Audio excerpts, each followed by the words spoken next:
प्यारे विद्यार्थियों, हमने एक का चैप्टर पूरा कर दिया। अब एक के चैप्टर में आपके जो भी समस्याएं हैं उन समस्याओं का समाधान करेंगे। बच्चों ने एक तो समस्या बताई थी कि क्रिस्टलीय ठोसों का वर्गीकरण। आप में किसी लड़के ने मैसेज किया था कि क्रिस्टलीय ठोसों का वर्गीकरण सर वापस बताओ। एक तो क्रिस्टलीय ठोसों का वर्गीकरण बताएंगे। एक देखो इमेज के ऊपर घेरा बना करके भेजा था क्वार्ट्ज और क्वार्ट्ज कांच की संरचना का, वो प्रॉब्लम आपको वापस बताएंगे। एक ब्रेव जालक के बारे में प्रॉब्लम भेजी, किसी लड़के ने भेजी थी ब्रेव जालक के बारे में, वो बताएंगे आपको। और एक रिक्तियों के बारे में कि सर रिक्तियों को वापस बताना। तो ये 4 प्रॉब्लम आई है। इन 4 प्रॉब्लम के बारे में फिर भी यदि इसके अलावा भी कोई आपको प्रॉब्लम आई हुई हो तो आप मैसेज कर दें। फिलहाल आपकी 4 प्रॉब्लम आई है, इन 4 प्रॉब्लम का समाधान करेंगे, ठीक है। तो सबसे पहली प्रॉब्लम आई थी, किसी लड़के ने भेजी थी क्रिस्टलीय ठोसों का वर्गीकरण वापस बताओ। तो क्रिस्टलीय ठोसों का वर्गीकरण देखो,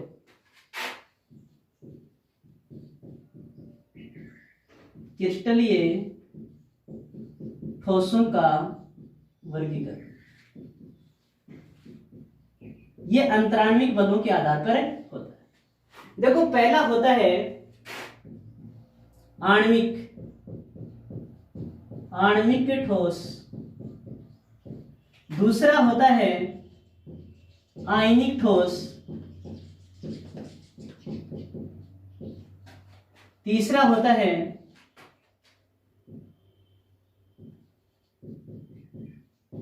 धात्विक ठोस और चौथा है सहसंयोजी या नेटवर्क ठोस। सहसंयोजी या नेटवर्क ठोस।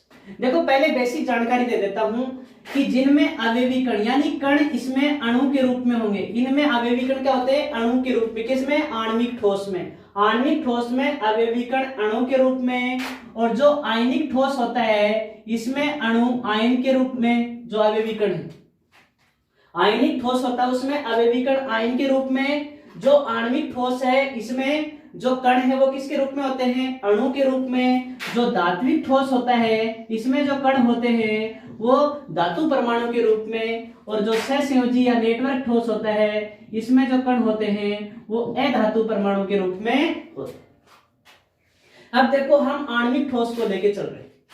आणविक ठोस 3 प्रकार के होते हैं। एक होते हैं ध्रुवीय आणविक ठोस, ध्रुवीय आणविक ठोस।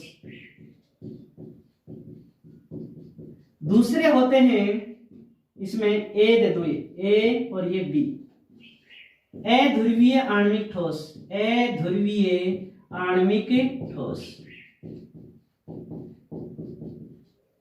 और तीसरे होते हैं H बंधित, हाइड्रोजन बंधित आणविक ठोस, H बंधित आणविक ठोस,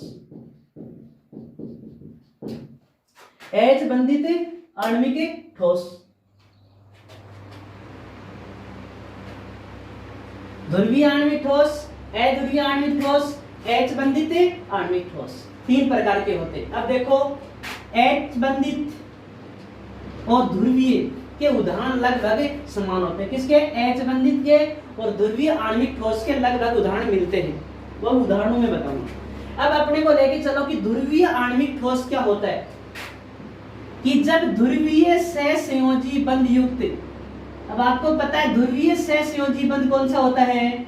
जो असमान परमाणु के यानी जो असमान विद्युत ऋणी परमाणु के बीच बनता है। असमान विद्युत ऋणी परमाणु के बीच में जो बंध बनता है वो कौन सा बंध होता है? ध्रुवीय सहसंयोजी। और समान विद्युत ऋणी परमाणु के बीच में जो बंध बनता है वो कौन सा होता है?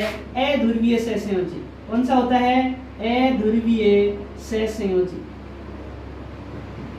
समान परमाणु के बीच में अध्रुवीय, समान किसके आधार पर? विद्युत ऋणता के आधार पर। समान विद्युत ऋणी, ये मानो पूरा देखें, समान विद्युत ऋणी परमाणु के बीच में अध्रुवीय सहसंयोजी बंध बनता है, और असमान विद्युत ऋणी परमाणु जो होते हैं उनके बीच में ध्रुवीय सहसंयोजी बंध बनता है।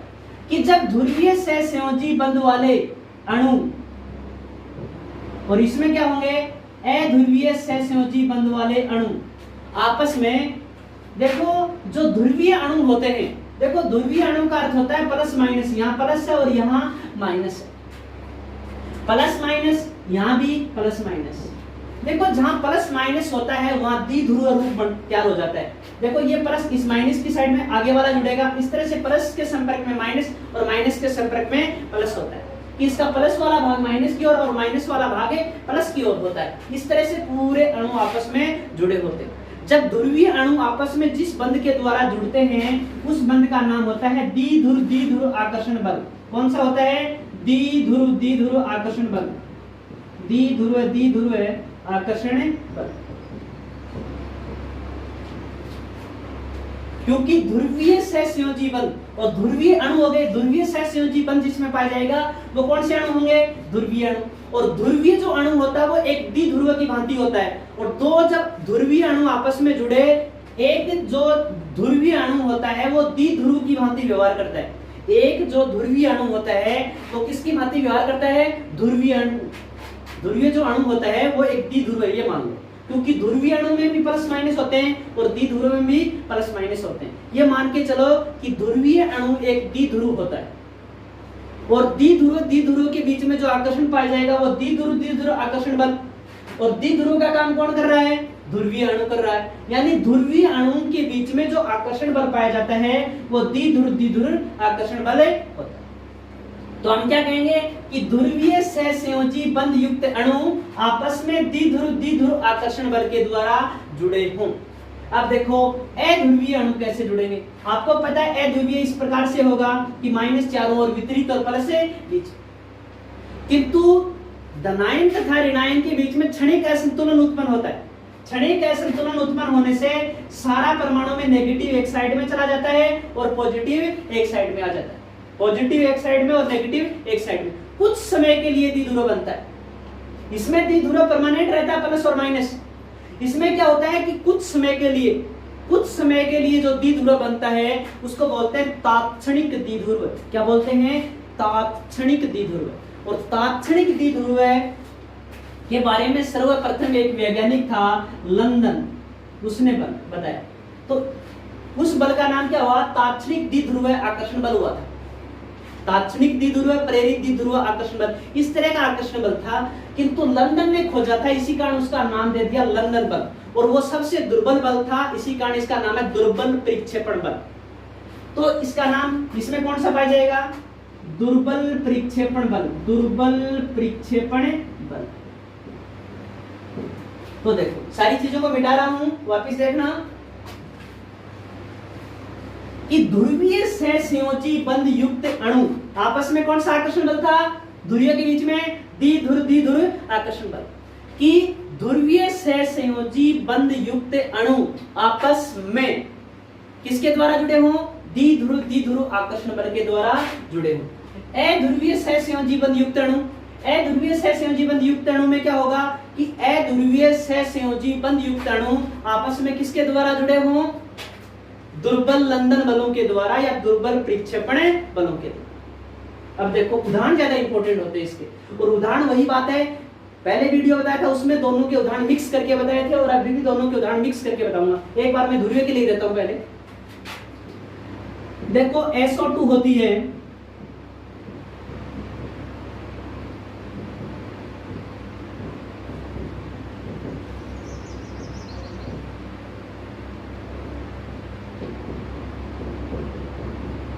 ये ध्रुवीय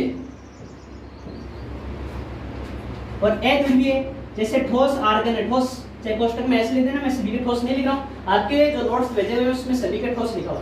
ठोस AR, ठोस HE, ठोस Ne, ठोस N2, ठोस H2, ठोस Cl2, ठोस CCl4 और ठोस CO। इसमें 4 या 5 उदाहरण उठा लेता है और पूछता है निम्न में से ध्रुवीय तथा अध्रुवीय आणविक ठोस छाटिए। तो देखो ये उदाहरण ऊपर वाले किसके हैं? ध्रुवीय के उदाहरण हैं, और ये नीचे वाले किसके हैं? अध्रुवीय के। किंतु परीक्षा में दोनों उदाहरणों को क्या कर देता है? मिक्स कर देता है और पूछता है ध्रुवीय तथा अध्रुवीय आणविक ठोस को छाटिए। क्या पूछता है? ध्रुवीय तथा अध्रुवीय आणविक ठोस को छांटिए। या क्वेश्चन क्या कर लेता है कि निम्न में से अध्रुवीय आणविक ठोस छांटिए, या अकेला अध्रुवीय पूछ लेता है या अकेला ध्रुवीय पूछ लेता है। निम्न में से ध्रुवीय आणविक ठोस से छांटिए, ये प्रॉब्लम ध्रुवीय और अध्रुवीय उदाहरण देगा और आपको छटवाएगा कि कौन सा ध्रुवीय कौन सा अध्रुवीय। या स्पेशल पूछेगा, जैसे H2 को उठा लिया कि निम्न ताप पर हाइड्रोजन किस प्रकार का ठोस है, निम्न ताप पर NH3 किस प्रकार का ठोस है, निम्न ताप पर CCl4 किस प्रकार का ठोस है। तो आंसर क्या होगा, ध्रुवीय होगा तो ध्रुवीय आणविक ठोस और अध्रुवीय होगा तो अध्रुवीय आणविक ठोस। ठीक है, ये ध्रुवीय। H बंधित में क्या होगा कि NH, HF और OH। आपको बताया था कि फोन FON और डायरेक्ट हाइड्रोजन से जुड़ते हैं, फ्लोरीन ऑक्सीजन है नाइट्रोजन। तो देखो नाइट्रोजन से जुड़ेगा तो NH बंध, फ्लोरीन से जुड़ेगा तो HF बंध और ऑक्सीजन से जुड़ेगा तो OH बंध। कि NH, HF और OH बंध युक्त अणु आपस में किसके द्वारा जुड़े हों, हाइड्रोजन बंधों के द्वारा जुड़े हों। वो कौन से होंगे, H बंधित आणविक ठोस।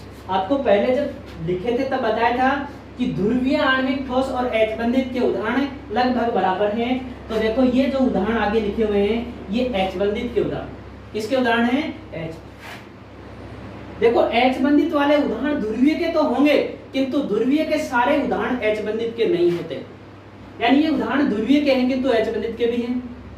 H बंधित के सारे उदाहरण किसके होंगे, ध्रुवीय के हो सकते हैं। किसके हो सकते हैं, ध्रुवीय के, किंतु ध्रुवीय के सारे उदाहरण H बंधित नहीं होते। ठीक है, ये आपका हुआ आणविक ठोस।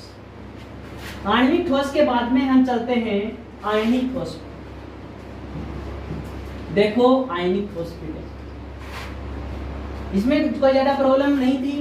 क्यों, क्योंकि बस ने परिभाषा थी नॉर्मली और उदाहरण याद रखने बस, और कुछ याद नहीं रखना किसमें, आणविक ठोस में। आयनिक में देखो, आयनिक में एक तो आपको बता दिया कि इसमें अवयवी कण या जो कण होते हैं वो किसके रूप में होते हैं, आयन के रूप में। आयन आपको पता है दो है, एक पॉजिटिव होता है और एक क्या होता है, नेगेटिव। पॉजिटिव और नेगेटिव आपस में एक आकर्षण बल होता है जिसका नाम है स्थिर वैद्युत आकर्षण बल। स्थिर वैद्युत आकर्षण बल।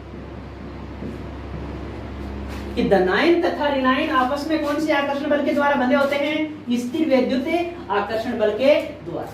ये स्थिर वैद्युत आकर्षण बल। अब एक क्वेश्चन इसमें क्या कर लेता है, इसमें क्वेश्चन ये करता है कि जो आयनिक ठोस होते हैं वो ठोस अवस्था में विद्युत के क्या होते हैं, कुचालक होते हैं, यानी विद्युत का चालन नहीं करते हैं। तो इसका आंसर क्या होगा, देखो ठोस अवस्था में जो ये आयनिक ठोस होते हैं ये वियोजित नहीं होते, इनका क्या नहीं होता है, वियोजन नहीं होता है। और इनका वियोजन नहीं होने से आयन मुक्त नहीं होते हैं, यानी मुक्त आयन उपलब्ध नहीं होते, यानी आयन मुक्त नहीं होते या मुक्त आयन उपलब्ध नहीं होते। इसी कारण ये विद्युत का चालन नहीं करते हैं और किसकी भांति व्यवहार करते हैं, कुचालक की भांति। किंतु इसको द्रव या गलित अवस्था में ले, किसमें, द्रव या गलित अवस्था में, किसमें ले, द्रव या गलित अवस्था में ले तो इनका वियोजन हो जाता है। क्या हो जाता है, यहाँ वियोजन नहीं होता और यहाँ हो जाता है। इनका वियोजन हो जाने से मुक्त आयन उपलब्ध हो जाते हैं, और मुक्त आयन उपलब्ध हो जाते हैं तो विद्युत का क्या करते हैं, चालन, और किसकी भांति व्यवहार करते हैं, सुचालक की भांति व्यवहार करते हैं। देखो कि आयनिक ठोस में जो कण होते हैं वो आयन के रूप में होते हैं। धनायन तथा ऋणायन आपस में स्थिर वैद्युत आकर्षण बल के द्वारा बंधे होते हैं। ठोस अवस्था में ये विद्युत के क्या होते हैं, कुचालक होते हैं। क्यों, वियोजन नहीं होने से मुक्त आयन उपलब्ध नहीं होते हैं।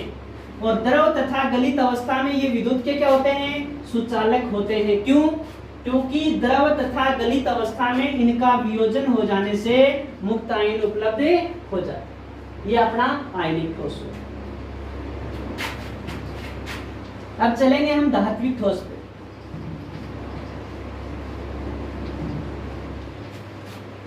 देखो धात्विक ठोस, धात्विक ठोस में अवयवी कण किसके रूप में है, धातु परमाणु के रूप में। और आपको पता था कि धातु परमाणु क्या होता है कि एक धनायन का संग्रह होता है और वो किस में तैरता रहता है, इलेक्ट्रॉनों के तरुण ताल में तैरता रहता है। इसके चारों ओर एक इलेक्ट्रॉनों का तरुण ताल होता है। किंतु यहाँ एक खास विशेषता होती है कि तरुण ताल के जो इलेक्ट्रॉन और इस धनायन के बीच में कोई स्थायी संबंध नहीं होता। देखो धातु परमाणु क्या होता है कि इलेक्ट्रॉनों के समुद्र में या इलेक्ट्रॉनों के तरुण ताल में या इलेक्ट्रॉनों के बादल में तैरते हुए जो धनायनों का संग्रह होता है वो किसके रूप में होता है? धातु के रूप में होता है। किंतु ये जो धनायन होता है इसको कर्नेल बोलते हैं। धनायन के बीच में और तरुण ताल के इलेक्ट्रॉनों के बीच में कोई स्थायी संबंध नहीं पाया जाता है। इसी कारण इन इलेक्ट्रॉनों का नाम है मोबाइल इलेक्ट्रॉन। मोबाइल इलेक्ट्रॉन यानी मुक्त इलेक्ट्रॉन। कौन से इलेक्ट्रॉन है? मुक्त इलेक्ट्रॉन। इसी मुक्त इलेक्ट्रॉन के कारण धातुएं ठोस तथा गलित यानी धात्विक ठोस भी बोल सकते हैं कि धात्विक ठोस या धातुएं ठोस तथा गलित दोनों अवस्थाओं में विद्युत का क्या करती हैं? चालन। मुक्त इलेक्ट्रॉन किसको कहेंगे? कि तरुण ताल के इलेक्ट्रॉन तथा धनायन के बीच कोई स्थायी संबंध नहीं होता है, इस कारण इन्हें मुक्त इलेक्ट्रॉन कहते हैं। कौन से इलेक्ट्रॉन कहते हैं? मुक्त इलेक्ट्रॉन। मुक्त इलेक्ट्रॉन के कारण धातुएं ठोस तथा गलित दोनों अवस्थाओं में विद्युत का क्या करती हैं? चालन करती हैं। यानी धात्विक ठोस, ठोस तथा गलित दोनों अवस्थाओं में विद्युत का चालन है। अब इसकी उदाहरण अकेले धातु के रूप में होंगे और जो पहले वाले अपने कौन से थे? आयनिक ठोस थे, उसमें धातु और अधातु होगा। देखो इसका उदाहरण जैसे NaCl है तो इसका उदाहरण सिर्फ Na होगा। इसका उदाहरण CuCl2 है ये मानो तो इसका उदाहरण सिर्फ कौन होगा? Cu होगा। ये CuCl2 है, ये क्या होगा? सिर्फ Cu होगा। CuCl2 और ये यानी इसमें धातु तथा अधातु दोनों होंगे और इसमें क्या होगा? सिर्फ धातु होगा। क्वेश्चन देखो कर लेता है कि CuCl2 ठोस अवस्था में विद्युत का चालन नहीं करता है जबकि Na ठोस अवस्था में Cu ठोस अवस्था में विद्युत का चालन करता है। धातु को और एक धातु लवण को दोनों की तुलना करवा लेता है कि CuCl2 ठोस अवस्था में विद्युत का चालन नहीं करता है जबकि Cu ठोस अवस्था में विद्युत का चालन करता है। तो हम क्या कहेंगे कि CuCl2 का ठोस अवस्था में वियोजन नहीं होता है। क्यों? क्योंकि कौन सा ठोस है? ये आयनिक ठोस।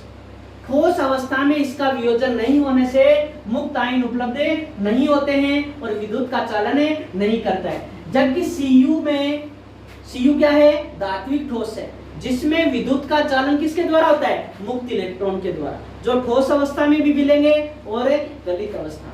यानी ठोस तथा गलित दोनों अवस्थाओं में विद्युत का क्या करता है? चालन करता है। क्वेश्चन यही पूछ लेता है या क्वेश्चन ऐसे कर लेता है कि आयनिक ठोस अवस्था में विद्युत के कुचालक तथा गलित अवस्था में विद्युत का चालन करते हैं। क्यों?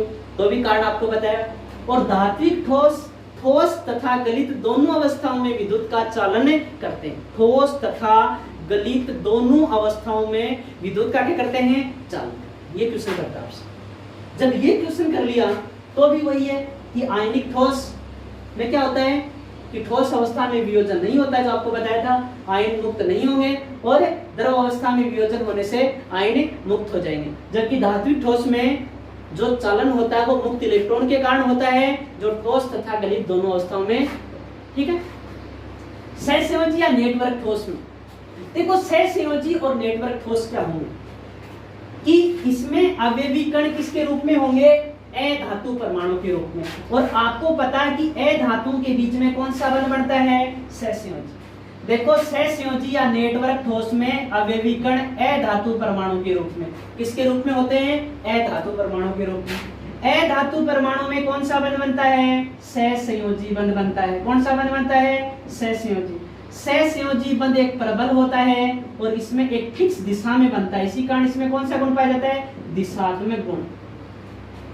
यानी सहसंयोजी बंध प्रबल तथा दिशात्मक गुणों वाला होता है, जो परमाणु को अपनी स्थिति पर दृढ़ता से बांधे रखता है।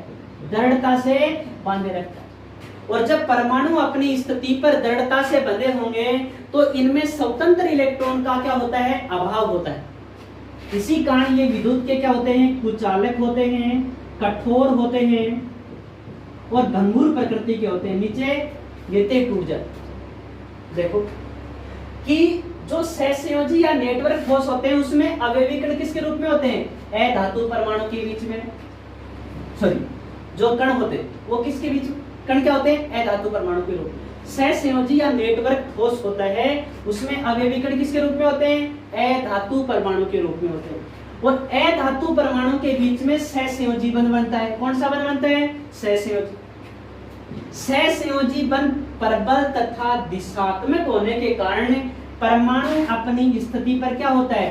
दृढ़ता से बंधा होता है। क्या होता है? दृढ़ता से बंधा होता है। इस कारण ये विद्युत के कुचालक, कठोर और भंगुर होते हैं।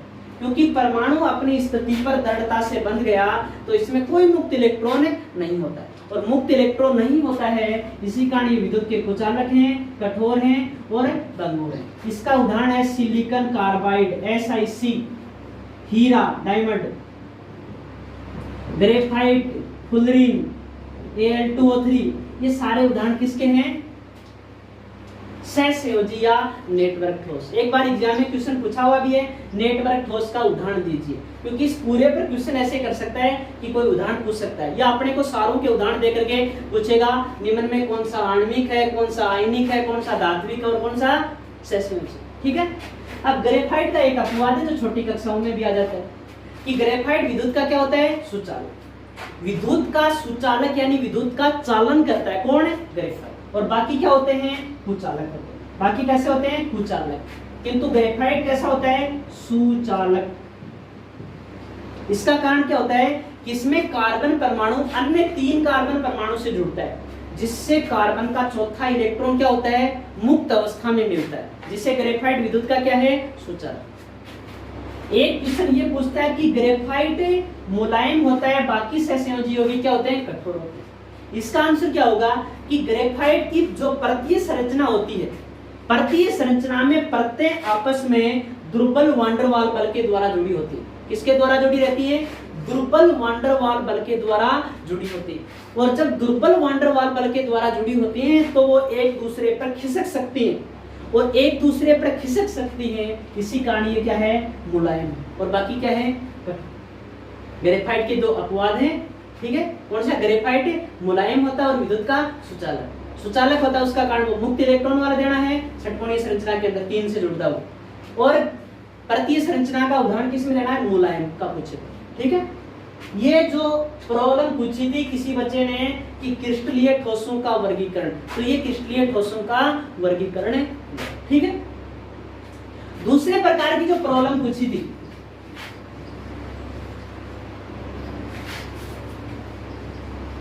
क्वार्ट्ज कांच की संरचना में, उसमें कोई ज्यादा दिक्कत वाली बात नहीं थी। इस तरह की संरचनाएं बनी हुई है वहां पर।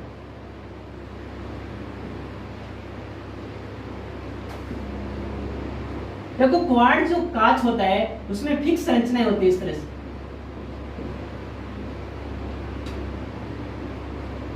ऐसे कण थे, यहां कण,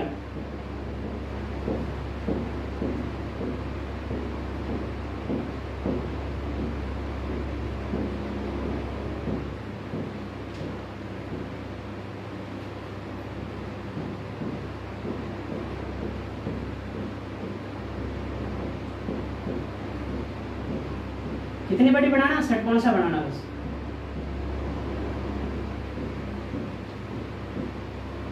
ये एक व्यवस्थित संरचना है। जबकि जो क्वार्ट्ज कांच होता है उसमें इस तरह से कोई इधर आ जाता है, कोई इधर, इसमें कण ऐसे होते हैं। यानी ये जो दीर्घ परासी व्यवस्था, यानी एक फिक्स अंतराल के बाद कण व्यवस्थित है, निश्चित अंतराल के बाद कणों की क्या है? पुनरावृत्ति। और इसमें कण क्या है? अव्यवस्थित है। ये पंचकोण के रूप में, चतुष्कोण के रूप में, किसी रूप में हो जाते हैं। जबकि इसमें एक व्यवस्थित संरचना, जबकि इसमें एक अनियमित संरचना। डायग्राम से देखने से पता चल रहा है कि क्वार्ट्ज कांच व्यवस्थित संरचना के अंदर बिल्कुल फिक्स संरचना है। संरचना देखने से वो सुंदर भी लग रही है क्योंकि उसमें व्यवस्थित संरचना षटकोण से बने हुए, जबकि जो क्वार्ट्ज कांच होता है उसकी संरचना में षटकोण से नहीं बने हुए। कहाँ षटकोण बना हुआ, कहाँ त्रिभुज सा बना हुआ है, कहाँ बीच में खाली जगह बची हुई है। इस तरह का सिस्टम है सारा। तो ये डायग्राम था। डायग्राम के बारे में किसी लड़की ने प्रॉब्लम पूछी। ठीक है। ये प्रॉब्लम। अगली प्रॉब्लम देखो, ब्रेव जालक के बारे में पूछा कि ब्रेव जालक की जो टेबल थी और टेबल के नीचे जो क्या थे? डायग्राम बना रखे। देखो वो टेबल के नीचे जो डायग्राम बना रखे थे क्रिस्टल जालक के, वो तो बस एक आपको समझने के लिए बनाए गए थे कि आपको पता चल जाए कि गणीय कैसा होता है, द्विव समलंबाक्ष कैसा होता है, एकंताक्ष कैसा होता है, विषम लंबाक्ष कैसा होता है, त्रिंताक्ष कैसा होता है, त्रिसमताक्ष कैसा, त्रिकोणीय जो भी क्रिस्टल जालक है कैसे भी कौन कौन से, कि गणीय की फोटो कैसी है, द्विव समलंबाक्ष की फोटो कैसी है, विषम लंबाक्ष की फोटो कैसी है, एकंताक्ष की फोटो कैसी है, षटकोणीय की फोटो कैसी है, त्रिकोणीय की फोटो कैसी है और त्रिंताक्ष की फोटो कैसी, वो फोटो दिखाई थी कि आपको जानकारी हो जाए। जबकि इस टेबल से जो क्वेश्चन आता है एग्जाम में वो सिर्फ अक्षीय कोण तथा अक्षीय लंबाई पूछता है, किंतु मैं आपको डायग्राम भी बताऊंगा और वो भी उदाहरण भी बताऊंगा, अक्षीय कोण भी बताऊंगा और अक्षीय लंबाई भी बताऊंगा, ठीक है ना, बताऊंगा सारी चीज। किंतु जो कंपटीशन एग्जाम हो चाहे 12वीं क्लास हो, क्वेश्चन क्या आता है, अक्षीय कोण तथा अक्षीय लंबाई। सबसे पहले मैं गणीय को लेके चलता हूँ, किसको लेके चलता हूँ, गणीय को। थोड़ा इधर आ जाऊं क्योंकि आगे उदाहरण भी लिखने हैं। पहला जो क्रिस्टल जालक है बड़े, वो कौन सा है, घनीय। घनीय में क्या होता है, यहाँ पहले भुजा मान लो, कोर लंबाई यानी अक्षीय लंबाई, और यहाँ अक्षीय कोण है, अक्षीय कोण, दोनों पैरामीटर बोलते हैं दोनों को, ठीक है। इसमें क्या होता है, a बराबर b बराबर c होता है। क्या होता है, a बराबर b बराबर c। कोण अल्फा बीटा और जो गामा कितने होते हैं, 90 डिग्री होते हैं। इसका उदाहरण होता है NaCl है, KCl। उदाहरण लिख नहीं रहा हूं, बता रहा हूं, लिखे हुए आपको, NaCl है, KCl है, ये उदाहरण किसके, और धातु है अपनी, Cu है, Ag है, जो सिक्का धातु है, कौन सी, Cu Ag Au, सोना चांदी तांबा, वो सारे किसके हैं, घनीय के। जबकि जो एग्जाम में पूछता वही मैं बोर्ड पे लिखेगा, ठीक है। दूसरा है द्विसमलंबाक्ष, द्विसमलंबाक्ष। इसमें क्या होता है कि a बराबर b नॉट इक्वल c, कि a और b बराबर हैं किंतु इनके बराबर कोण नहीं है, c नहीं है। कोण सेम के सेम, अल्फा बराबर बीटा बराबर गामा 90 डिग्री।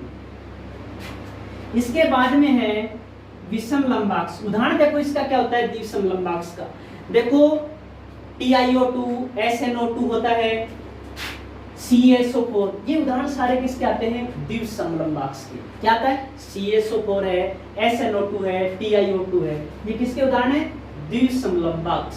इसको टेट्रागोनल बोलते हैं और इसको क्यूबिक बोलते हैं, ठीक है।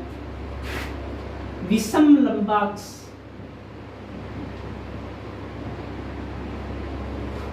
विषम लंबाक्ष में क्या होता है कि a not equal b not equal c, तीनों भुजाएं बराबर नहीं होती, किंतु तीनों कोण क्या होते हैं, बराबर होते हैं। इसके बाद में एकंताक्ष लो तो षटकोणी कोई फर्क पड़ने वाला नहीं। एकंताक्ष, इसमें भी तीनों भुजाएं बराबर नहीं होती, किंतु जो कोणों में देखो अल्फा और गामा तो होता है 90 डिग्री, किंतु बीटा नॉट इक्वल 90। देखो विषम लंबाक्ष सल्फर का उदाहरण, विषम लंबाक्ष का उदाहरण होता है विषम लंबाक्ष सल्फर। उसी तरह एकंताक्ष का उदाहरण होता है एकंताक्ष सल्फर। दो उदाहरण तो यही हो गया। विषम लंबाक्ष का उदाहरण क्या होगा, विषम लंबाक्ष सल्फर, और एकंताक्ष का उदाहरण क्या होगा, एकंताक्ष सल्फर। इसकी संरचना माचिस की डिब्बी के समान होती है। संरचना तो इसकी भी माचिस की डिब्बी के समान होती है, किंतु माचिस की डिब्बी बिल्कुल से थोड़ी सी माचिस की डिब्बी को तिरछा कर दो इस तरह से, जैसे उसका अंदर का निकाल करके माचिस की डिब्बी की तिल्ली निकाल करके बच्चे नहीं करते इस तरह से तिरछा करके थोड़ा सा, तो तिरछा करने पर कौन सा आ जाता है, वो एकंताक्ष आ जाता है, क्योंकि भुजाएं में तो इसमें बराबर है और नहीं इसमें बराबर। माचिस की डिब्बी में देख लेना कि तीनों भुजाएं बराबर नहीं होती। जो भुजाएं नहीं होती, लंबाई अलग है, चौड़ाई अलग है और ऊंचाई अलग है। माचिस की डिब्बी जैसी संरचना होती है। संरचना बना के बताओ। इसका विषम लंबाक्ष सल्फर और इसका उदाहरण क्या हुआ, एकंताक्ष सल्फर। इसके अतिरिक्त भी उदाहरण, इसका KNO3 होता है, BSO4 होता है, जबकि इसका उदाहरण होता है Na2SO4 10H2, यानी वैल्यूबल राउंड इसका उदाहरण है Na2SO4 10H2, और इसका उदाहरण क्या होता है BaSO4 KNO3। और एक एक उदाहरण कौन से हो गए, इसका विषम लंबाक्ष सल्फर और इसका क्या हो गया, एकंताक्ष सल्फर। ठीक है,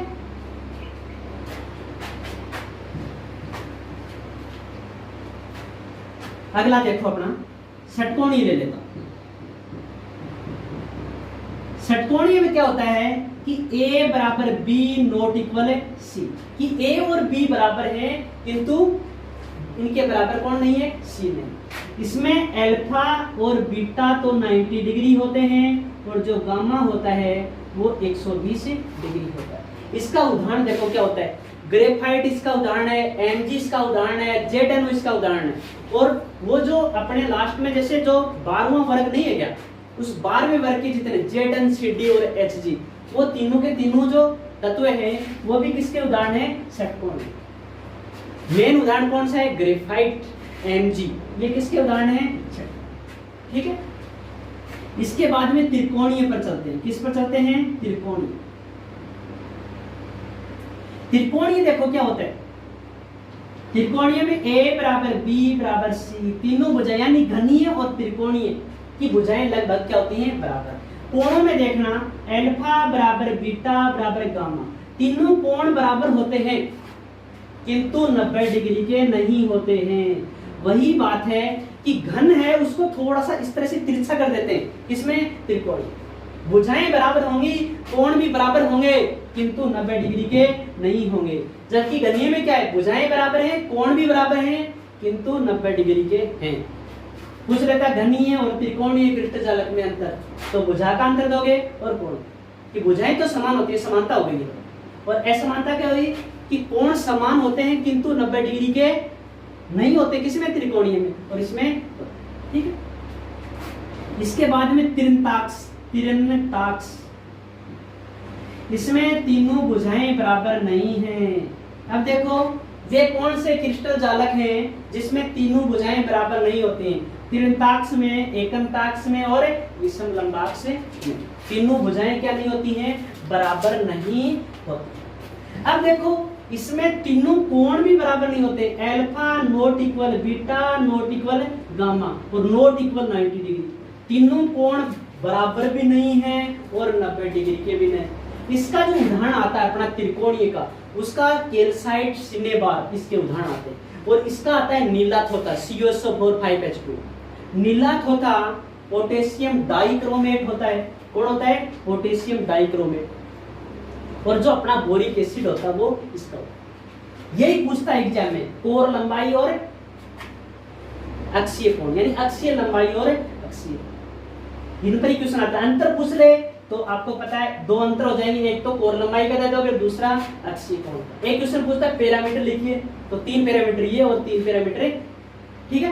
इनके पैरामीटर क्या लिखने, कोर लंबाई के बारे में बताना है और अक्षीय कोण के बारे में बताना। ये आपकी वो टेबल बताई थी, वो टेबल। अब देखो इनकी संरचना बना के बता देता हूँ। संरचना वैसे एग्जाम में नहीं पूछता है, फिर भी एक बेसिक जानकारी के लिए देख लो। आज तक पूछी नहीं कभी भी, किंतु कई बच्चे कहते हैं अब की बार आ जाए तो फिर देख लो आ जाए तो।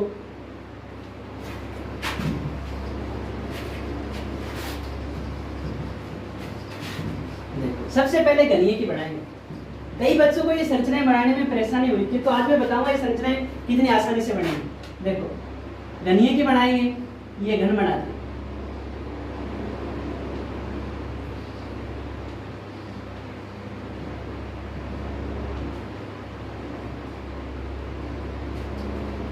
अब देखना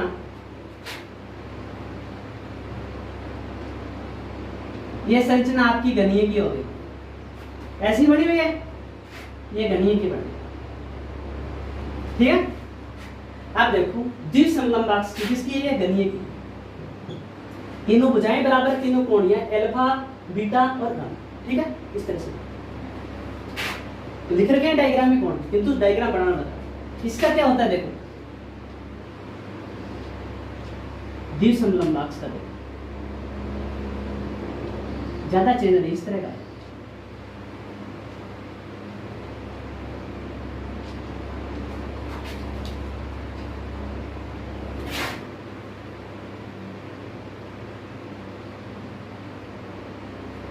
ये आप पेंसिल से बना करके रबड़ से मिटा देना। आप सोचोगे कि हम कैसे, कहाँ से मिटाएं, ठीक है ना। ये थोड़ा ज्यादा खींचेगा, दोनों बराबर ही बनाना, ठीक है। ये कौन सा है? द्विसमलंबाक्स, द्विसमलंबाक्स। इसके बाद में हम किस पर चलते हैं? विषम लंबाक्स।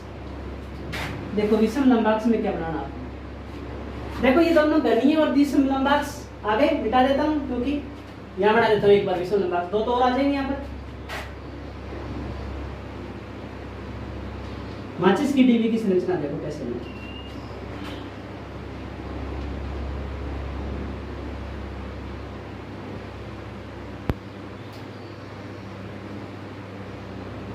यही कहेंगे माचिस की डिब्बी ऐसी थोड़ी होती है, देखना जब संरचना बढ़ के आएगी।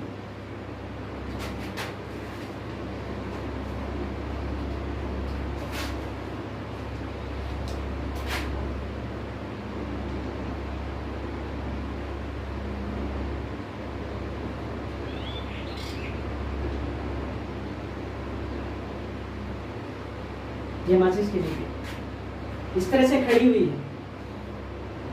ये कौन है? माचिस की डिब्बी की संरचना। ये सामने वाला प्रश्न, ये वो आगे वाली जो निकलती है वो, और ये वो साइड वाला जो इस पर हम जो तिलिया रगड़ते वो ये सिस्टम।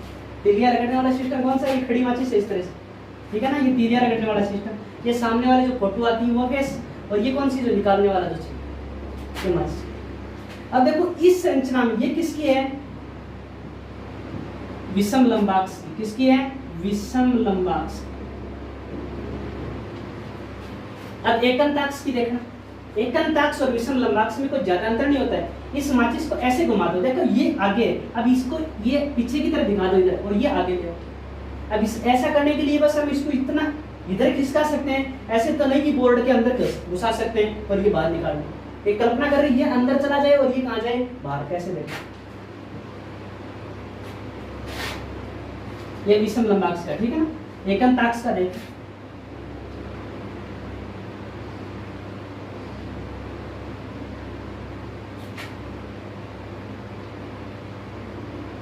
इतना स्पेस हो जाता बस।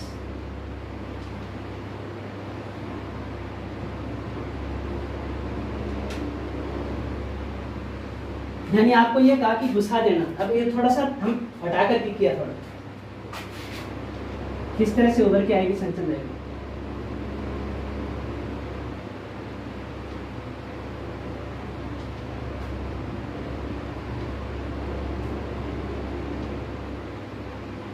ये संरचना हो गई एकंताक्ष की। देखो देखने से बच्चों को एक जैसी संरचना लग रही है, बस ये आगे की तरफ घुसा हुआ अंदर की ओर, ठीक है ना। और ये अब देखो एक तिरंताक्ष भी होता है, एक ये विषम लंबाक्ष, ये एकंताक्ष, और एक तिरंताक्ष होता है, उसकी संरचना भी इसी से मिलती जुलती है। बस चेंज कितना आता है? चेंज सिर्फ कितना आ जाता है, ऐसा बना देते हैं।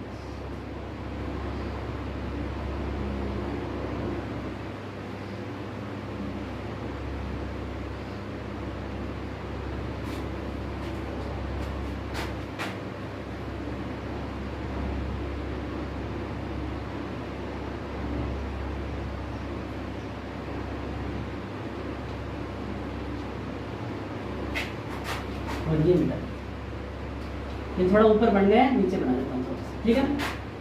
इसी से मिलती जुलती संरचना होगी। कैसे बनेगी देखो, थोड़ा सा तिरछा बनाना है।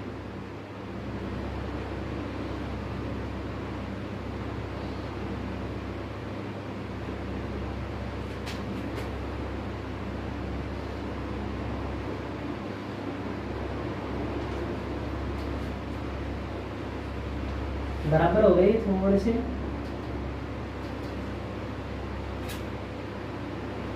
इसको यहाँ से, इस कोने को यहाँ से, इस कोने को यहाँ से, और इसको ऐसे बना। ये थोड़ा सा ऊपर कर देता हूँ मैं, सही बन जाए। और ये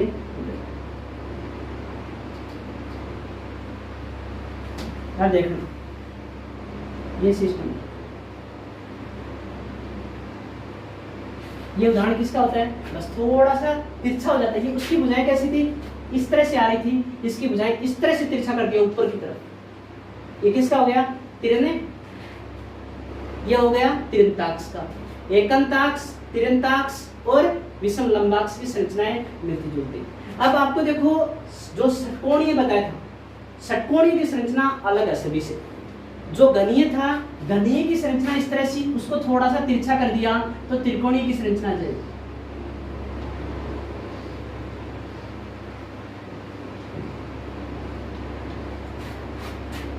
तिरछा कर दिया बस इन भुजाओं को, ये भी तिरछा देखो, ये भी तिरछा। त्रिकोणीय और घनीय में इतना अंतर होता है, बस घनीय में सीधा और इसमें भुजाएं थोड़ी सी तिरछी हो जाती है, ये भुजा भी तिरछी जाती है इस तरह से, तभी जाता है, तिरछी होती है भुजा, दोनों ही इस तरह से तिरछी। ये कौन है? त्रिकोण। त्रिकोणीय और घनीय की संरचना सेम है, बस उसमें सीधे हैं और इसमें एकंताक्ष की और तिरंताक्ष की संरचना सेम ही है, किंतु भुजाएं तिरछी हो जाती है, बस थोड़ी सी संरचना इसकी मिलती जुलती विषम लंबाक्ष से। षटकोणीय की थोड़ी सी चेंज है, विषम लंबाक्ष में दो आयत सी बनानी। अब अपने को किस पे चलना है? षटकोणीय। षटकोणीय पे ऊपर वाला षटकोण तो ज्यों का त्यों बनेगा अपन, ऊपर वाला षटकोण है ज्यों का, नीचे वाला इस तरह से बना देना। देखो षटकोण का नीचे वाला हिस्सा बना दिया, इसको यहां से मिला दिया, षटकोण छोटा बना दिया, इसको यहां से मिला दिया,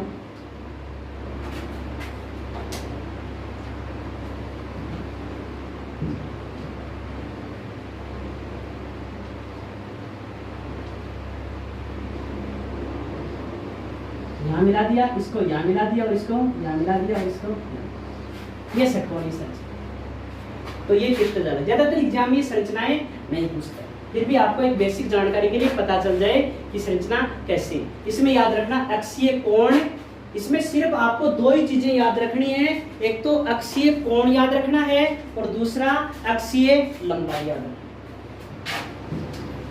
आपकी लास्ट प्रॉब्लम देखो, रिक्तियां। रिक्तियां दो प्रकार की होती हैं, एक तो चतुष्फलकीय, चतुष्फलकीय, और दूसरी रिक्तियां होती हैं अष्टफलकीय। वैसे रिक्तियों में ज्यादा प्रॉब्लम तो नहीं आनी चाहिए थी, किंतु आपके प्रॉब्लम आई, उसका समाधान करना मेरा फर्ज है। फिर भी देखो कि देखो द्विविम षटकोणीय निबिड़ संकुलन था, द्विविम षटकोणीय निबिड़ संकुलित पंक्तियों को हम एक दूसरे के ऊपर रखा, और रखने का तरीका क्या था कि पहली परत के खांचों में या गर्तों में दूसरी परत रखते हैं, तो दो प्रकार की रिक्तियां बनती हैं। यही कहा था हमने कि द्विविम षटकोणीय निबिड़ संकुलित, पहली परत के गर्तों में दूसरी परत रखी जाती है तो दो प्रकार की रिक्तियां बनती हैं। एक कंडीशन क्या होती है कि जब पहली परत के त्रिकोण गर्त पर दूसरी परत का कण आ जाए, और एक कंडीशन क्या थी कि पहली परत के त्रिकोण गर्त पर दूसरी परत का त्रिकोण गर्त हो। दूसरी कंडीशन क्या थी कि पहली परत के त्रिकोण गर्त पर दूसरी परत का क्या जाए? त्रिकोण। जब पहली परत के त्रिकोण गर्त पर दूसरी परत का कण है, यानी ये मान लो 3 लड्डू हैं और 3 लड्डुओं को ज्वाइंट करके छोड़ दिया, उसके ऊपर चौथा लड्डू, तो वो चतुष्फलकीय रिक्ति। 3 लड्डू नीचे और 3 लड्डू ऊपर, बस रखने इतने हैं कि 2 लड्डू इस साइड में, एक इस साइड में, फिर रखने तो 2 इस साइड में और एक इस साइड, उल्टे कर रखने।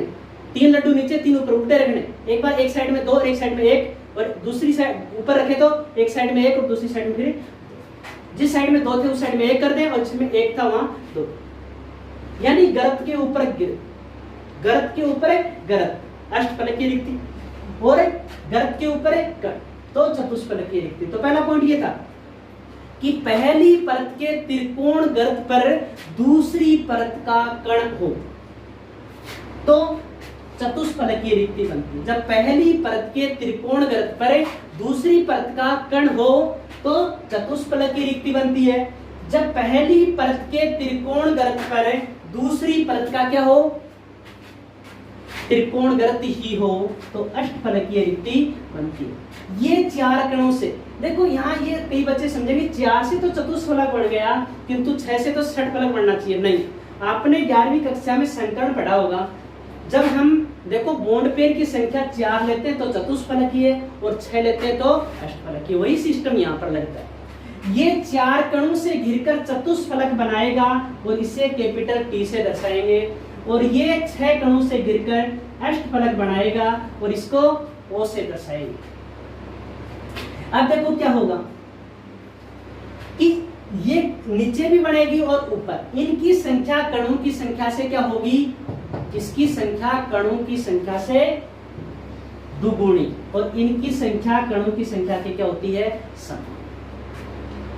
इसकी समन्वय संख्या 4 और इसकी समन्वय संख्या 6। देखो जब पहली परत के त्रिकोण गरत पर दूसरी परत का, जब पहली परत के त्रिकोण गरत पर दूसरी परत का कण हो तो चतुष्फलकीय रिक्ति बनती है। जब पहली परत के त्रिकोण गरत पर दूसरी परत का त्रिकोण गरत हो तो अष्टफलकीय रिक्ति बनती है।